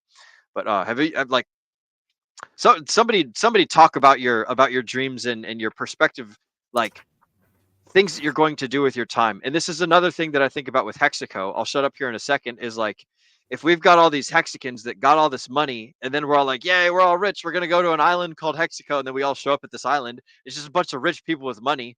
It's like, we're going to still have problems, like, how the fuck do we solve these problems? Who's going to be the guy, like, making coffee in Hexaco? Who's going to be the guy framing the houses? Who's going to be the guy teaching the marksmanship? Who's going to be the guy fixing the wires, or spraying the pest control, or managing the projects, or whatever the heck, right? Like, but somebody Jay will round up a crew from Home Depot. Yeah. Farmer Jay is going to build a Home Depot just so he can hang out in front. Bro, you got to get a taco truck in front of that Home Depot, man. That's the way to do it. I fucking love that shit. That would be crazy. Taco trucks are awesome. You'd be Farmer Jay's Tacos. You'd be like Trejo's Tacos. Is that down there where you're at? I don't want to. Dang it.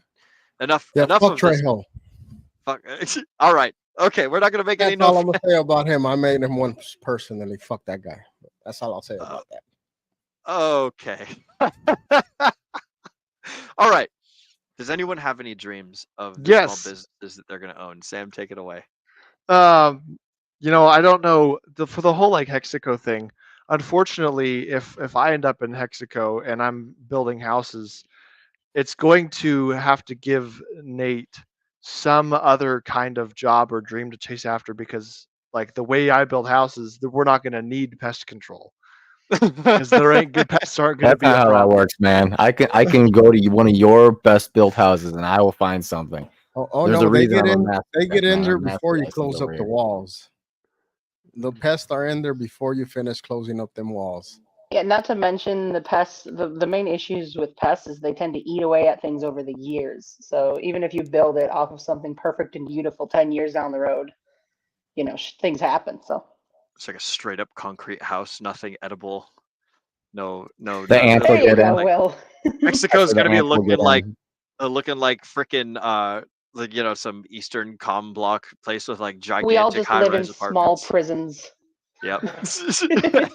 They're Joke purely on you guys. small. That's Richard, basically what what a stream? prison is. Oh, they have pests in prisons, I believe. I believe there's I believe rats, there might be one. Might be one or cockroaches, and two.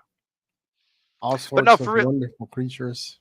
for real though, dreams and things. What do you guys think would be a good thing to do with your time or with your hobbies? Like, what kind of skills could you trade with the community, like for fun or for money or whatever? Like, we can't be a whole bunch of rich people in Hexaco with just a bunch of money, nothing to do. We either got to like start our own businesses in Hexaco and then import non-Hexicans. Yeah. Well, to come my and, like, particular skills, I'm an inside wireman. I can wire Yep. buildings from start Yep. to finish. I've worked on power plants, airports, stadiums, just basically anything that has to do with electrical and buildings, Mhm. solar farms, all that stuff. That's that's pretty much what I do. But yeah, like the world always needs electricity, so that's one skill set that I have that's useful for at least till I die. Maybe robots and AI will take over after that, but for now, you need people to actually wire stuff up. People seem to like lights and have their computers work and stuff, and their AC systems plugged in. Yep. Yeah, people don't often think about the stuff hidden in the walls, like the pipes and the wires, man. That fucking makes the houses go round. They're very boring without pipes and wires. Yeah, you'd That's be a amazed at stuff that's behind walls. Like most people Oh don't yeah. actually they'll walk into their house and they don't realize the stuff We that's all inside their walls to give them the luxuries that we have now. You know, the as far Oh, as you're talking about that. I thought you were talking about something else. I oh, thought stuff that yeah, that Nate's got all kinds of stuff he finds in walls. You make it sound like there's those walking. too. Even in It's like new builds. that church over in Texas somewhere where the dude like had just money stashed all up in the walls that he's been collecting from collectionals. There's a oh man, there's a part of this chapter that talks about like churches and tithing. We might have enough time to hop into that one after this, but let's talk about our dreams first. Something a nice pretty. So farmer, would you be like? Is that something that you enjoy doing? Is it like a fun purpose and passion? You think? I do like doing the electrical. Mhm. I've tried branching out on my own, but it's something I really don't like. Like actually going out there chasing the work. I mean, probably Sam could tell you how difficult that is and how difficult some customers can be. Yeah. If it, when you're just working for somebody, you know, you just show up. That when you're on the contracting side, it's very stressful, very complicated. The customers are always changing their mind. You're always having to chase after the money. You're always trying to keep up with the schedule, getting paid 50% as the work's done. Or can I have 50% of my money now? And there's holding up. There's always all these problems. But it is I do take pride in actually building stuff and driving by these things I worked on and say, hey, I worked on that. And I'm pretty sure when Will sees those big towers, he's like, hey, I worked on that. Yep. Yep. There's 4 of them so far. I hope to stack more. And there you stack them all. That's excellent. Zenith, what about you, bro? Would you think you might be a project manager consultant one day, or is there a different sort of thing? You've got something in the comments about the Hexaco book, so tie that in there if you can as well. It's a little more of a hard transition, but I'll say this much. Similar to lawyers and governments, as a product manager, my primary export is paperwork. So I don't know how much value that has to people on its own. So, yeah, but me personally, the thing that I've been, I guess, sort of trained or cultivated to do, partly at taxpayer expense, so thank you everyone for my training, is to lead teams. And not necessarily build anything in particular, but problem solve and try to acquire new capabilities as an engineer. So I also personally, not to toot my own horn a little too much here, but I think I'm a fantastic chef. However, at the same time, I understand that cooking at scale for other people is a very, very different game than cooking a meal for 4 people in your kitchen.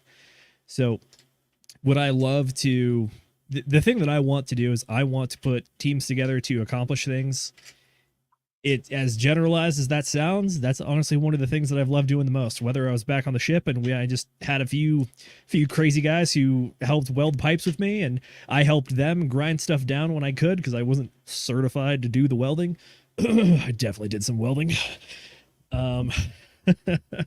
To now, I pretty much organize teams of disparate people who want me to solve their problems and put together plans and curate the drawings and designs and actually go through construction. Like, yeah, it's unfortunately my skill does not actually physically produce the thing itself, but it organizes the people that produce things. So I'm one of those. It is, but at the same time, it's fun to shake your fist at me and say that you're one of them damn middle managers. Bro, you're like well, what's that dude from like all the Oceans movies? Like, I'm putting together a heist. I need a team. I got a knives guy. I've got my electric guy. I've got my skateboarding guy. I've got my contortionist guy. Like, I've got my hacker dude, whatever. Dude, I mean, everybody would love to be Danny Ocean because, like, does he put the team together? Yes. Also, at the same time, he does partake a little bit in the heist itself. So, organizing people is cool. However, at the same time, you got to have some baseline skills. So it's like, did I run the team of welders? Yes. Could they could run laps around me any day, all day.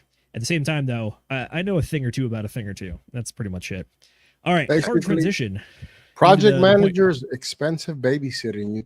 You look after a bunch of grown men that are a bunch of babies. Yep, manage budget time and that the Gantt chart, aka the chart of lies. We'll say this gets done at this time. Never does. Anyways, I'm going to hard transition to the final point that I wanted to talk about for the book. Will, this is actually something you brought up previously. The idea of Hexaco, or an island of rich people. There are two ways to interpret that. I personally am seeing one of what I think is the more negative context of it, which is that I currently reside at a undisclosed location. However, this is a very odd place to be in because I live in a community where there's a lot of wealthy people. However, they don't really spend a lot of their money, which means that there's not a lot of business activity in the local area. This goes to one of the points that Richard talked about in the book, which is the velocity of money, or the money multiplying effect, which is he compares the United States and China. The United States, we're very high earners, but we're also very high spenders, and that allows for that economic growth because some single $100 bill can touch upwards of like 8, 9, 10 people in one revolution, creating all these different goods and services. And then conversely, if you go to China, where like people save a lot more than they spend, it means that same dollar is not going to touch as many people. So that multiplying effect of money you get is not going to have as much of that multiplication effect. So with your theoretical island of Hexaco, if you have a lot of rich people together, they have to be willing to spend on each other. Otherwise, you're not going to get much activity in your area, and you're also not going to get much of a wealth multiplier amongst it. So I guess one of the things that Richard's tried to promote in this one is like building wealth is important, but also at the same time, what good is wealth if you're not going to spend it? Man, my screen is glitching out real hard right now. I agree. So it's frozen. It is like, can you hear me? Yeah, we can hear you. Yep, we can hear you. Okay, sweet, but you cannot see me. All right, I cannot see nor hear you guys. My screen is black, so I'm kind of just doing this off the rip here. You were talking about China and the United States. The velocity of money, which is that it's actually one of the first ideas Richard talks about in the book, which is that like saving money purely for the purpose of saving money really doesn't do you any good. The point of being wealthy is so that you can utilize your wealth and spend it and experience all the things you can get with it. Or conversely, one of the last ideas he talks about in the book or in the chapter is passing that on to other people through like a trust, real estate, that sort of thing. So it's like saving money is cool. However, at the same time, the point of saving the money is to be able to utilize the money at some point. Yeah, like you said, like here in America, we have a very high service industry. So most people with money in this country, they spend a lot of money employing their people or contracting out services, whether it be their laundry service, maids, meal prep. Like they spend their money out, as to opposed to other places they hoarded.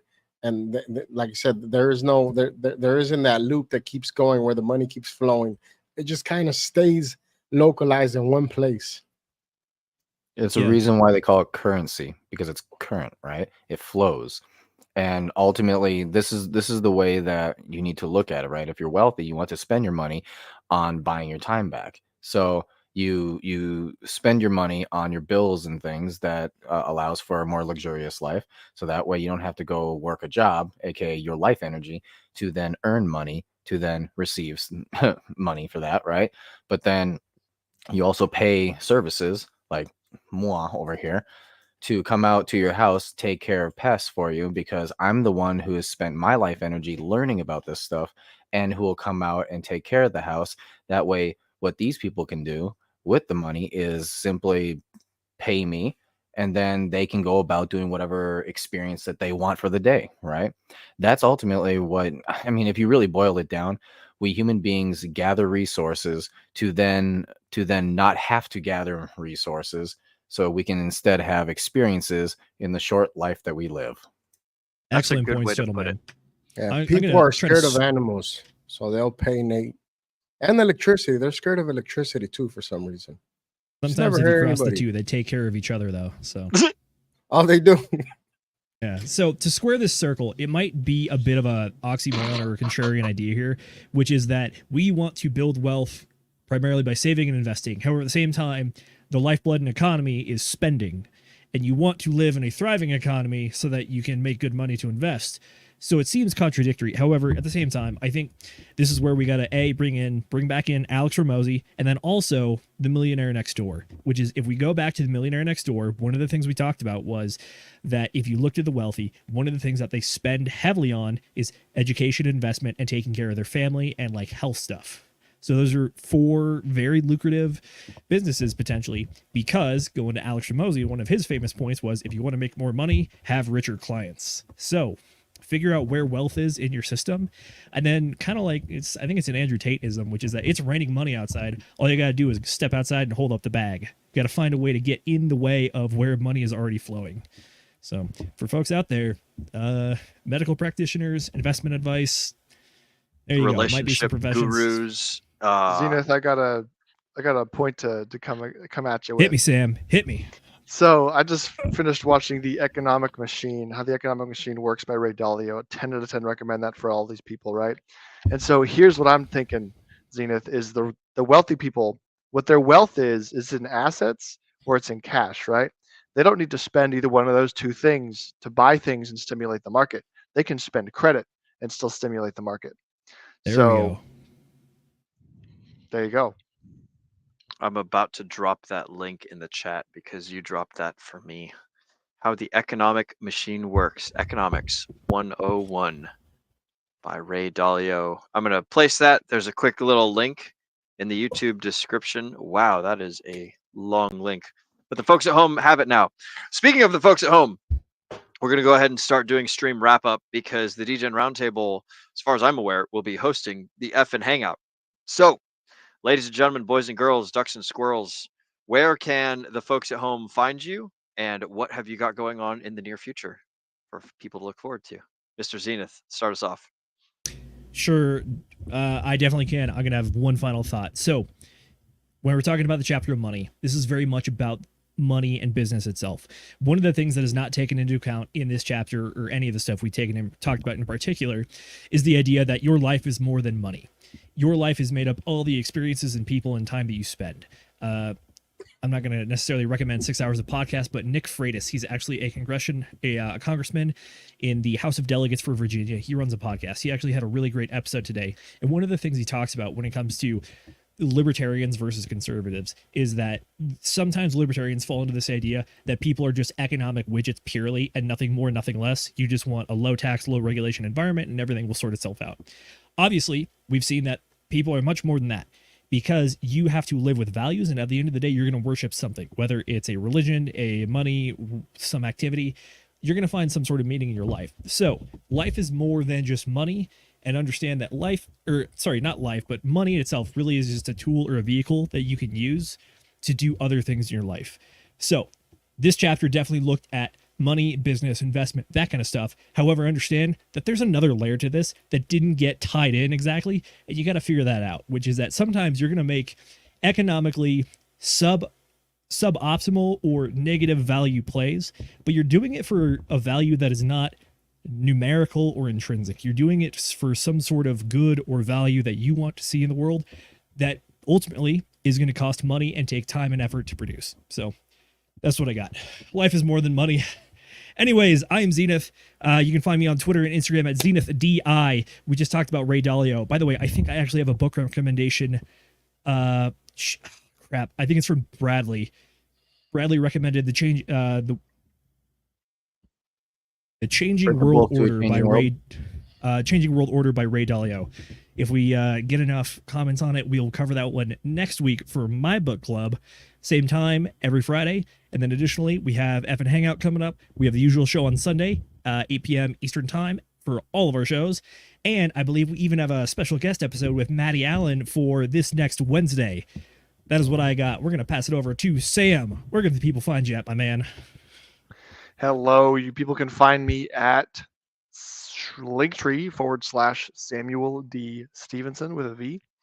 And if you want to see all of the stuff that I do to try to contribute to making the world a better place, because maybe I'm already rich with crypto, maybe I'm not. But hey, if I was or wasn't, I would be building people's stuff. So if you want to learn about construction, then check it out. Bungalows for Bachelors. You can YouTube it or just go to t.me/BFB success and join our community where we talk about fun construction things. Excellent. Mr. Nate, where can the folks find you? What you got going on in the near future, my friend? Yeah, I am the Ascending Man, Nate McGettit. And you can go ahead and reach me at my link tree, bam, right there in the chat. Yeah, hit me up if you're worried about your portfolios or anything. I do consultations here. I've been kind of slowing them down a little bit because there's a lot of things going on. But currently I'm in the process. Actually, there's a lot of stuff going on, but I am currently in the process of trying to get some phantom peeps on over to our special guests, which would be really fun. However, yes, I did confirm Maddie for Wednesday. He's got a brand new project he's trying to come up with right now. It's quite an interesting little project. He's trying to set a new narrative for Pulse Chain because he feels that's kind of what's needed right now. And Maddie is he's really adept at knowing kind of like what it is that the community needs. So, we completely support him and he's very trustworthy. We also have some interesting things going on over at the Forge, in which you're actually able to go in and you're able to start commenting on projects that are in there. There's currently 7 of them. One of them is from our very own Apex Hex, aka Jeff from the DGen Roundtable. He actually has the most popular and highly rated project right now. I am going to be helping him out with that. So yeah, we were talking all of today about ways that we're able to improve his Pulse farm. That's what he's calling it, Pulse farm. And yeah, there's a lot of really, really, really cool things coming on with that.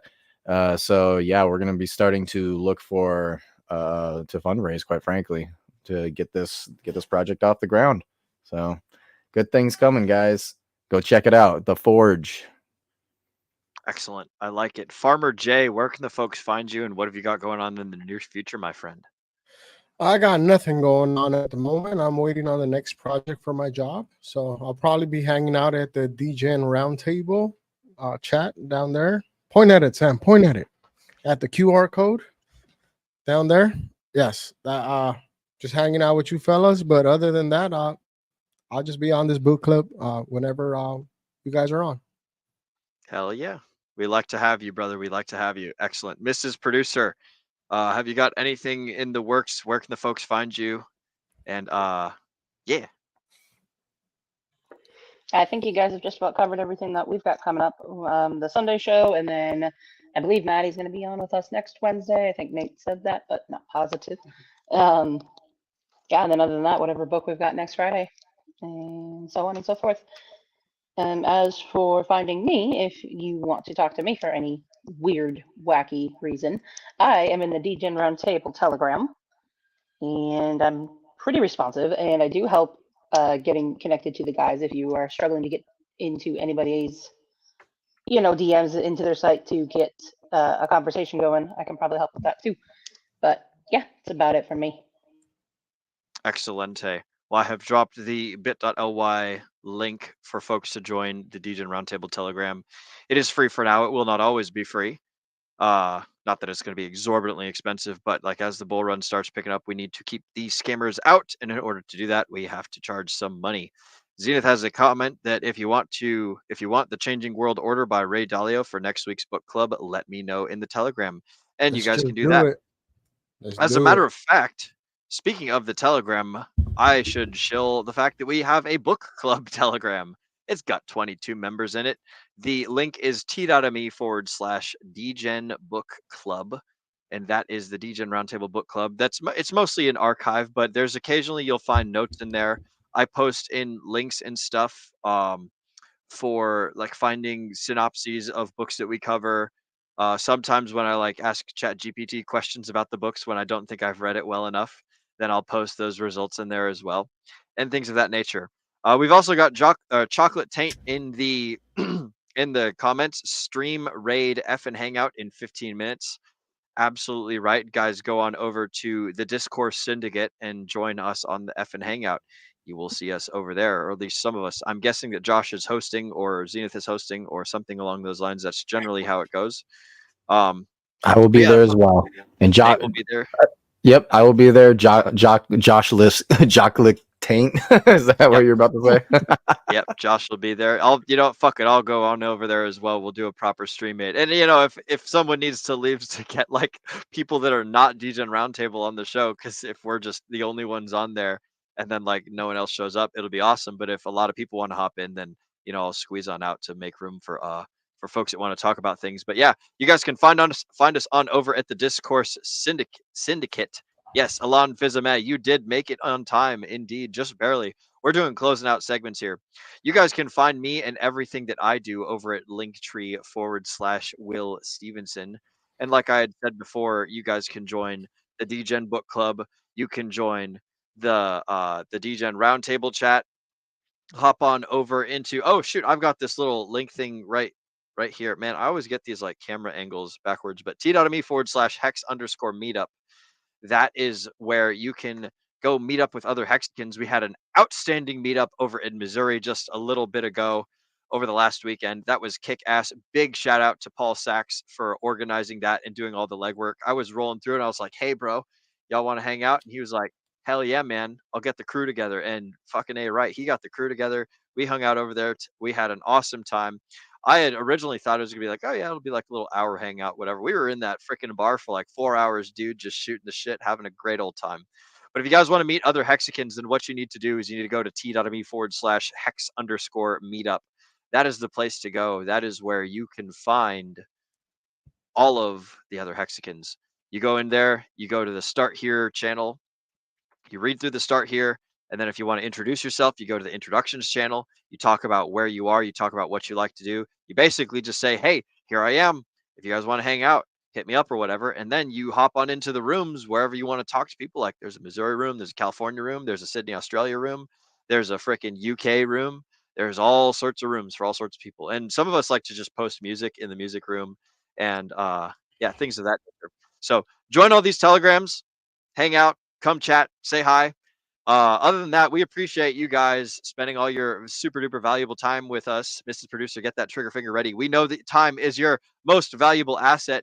And so we want to thank you for spending that most valuable asset with us. And with that, I would like to make sure to remind you guys to DGen responsibly.